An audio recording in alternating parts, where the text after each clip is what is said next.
मंदिराच्या पलीकडे गायी चरतात, तिकडून भगवंत बासरी वाजवतो आणि मग ती एखादी गवळण सासूरवाशीन असते. तिचं काय होतं?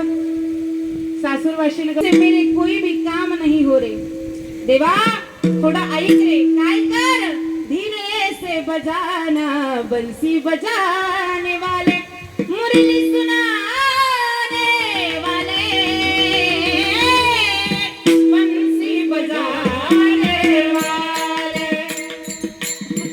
जीवन से बजाना बंसी बजाने वाले, धीरे से बजाना बंसी बजाने वाले, मुरली बजाने वाले,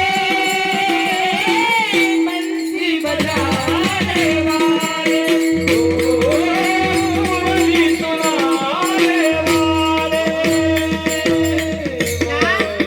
कसं आहे भगवान परमात्म्याचं स्वरूप कसं आहे?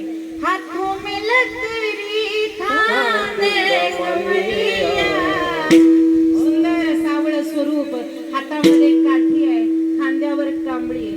हाथों में लकड़ी खांदे कमलिया, हाथों में लकड़ी खांदे कमली. आणि मग देव गाई चारायला गेला, तो कसा? छोटे छोटे गैया, छोटे छोटे